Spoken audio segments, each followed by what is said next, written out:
What's an annoying thing people base their entire personality around? Disney.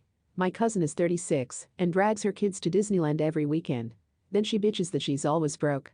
Oh, and she makes everyone wear Nightmare Before Christmas clothes on a daily basis. Even her husband.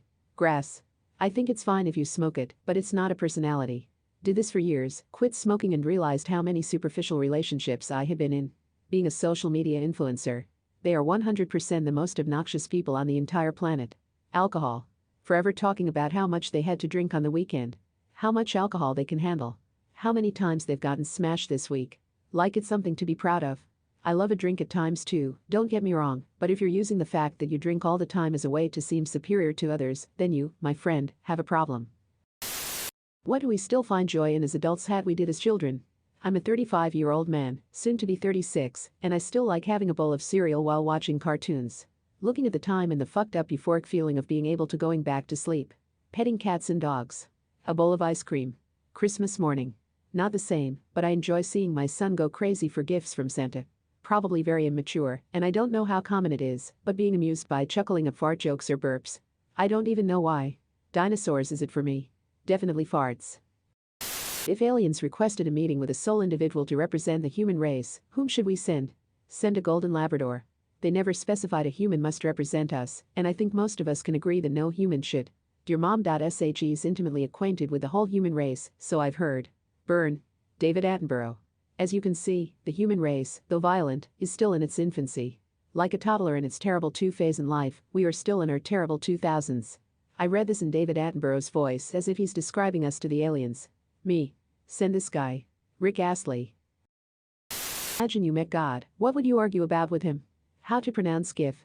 Oh God no. Why did he create us in the first place? Was he bored or what? Well, you would get bored watching dinosaurs roaming around the place for millions of years, so he decided to make it more interesting. Why would a God have the capability of boredom? It makes sense for us, because stagnation isn't a good state for survival in an ever-changing world, but God, as most people think of it, wouldn't have any detriment from inaction. Bone cancer in children? What's that about? How dare you? How dare you create a world in which there is such misery that is not our fault? It's not right. It's utterly, utterly evil.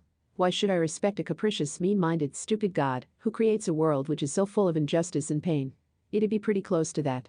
How's childbirth pain, genocide, slavery, inequality, racism, wars, a fair punishment for two people eating the wrong fruit at the beginning of time? Who else is out there? What is the dumbest thing people actually thought is real? Babies feel no pain, and they believed that until the 1970s, so they would experiment on babies up until then, because they didn't feel pain. Scary. That the earth is flat.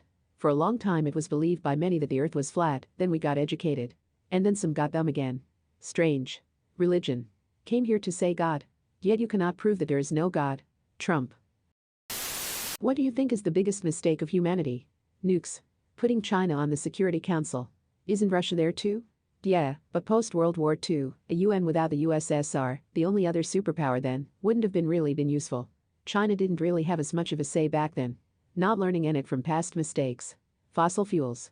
Sooner or later we'll extinct because of them and their effect on the environment. Coming down out of the trees.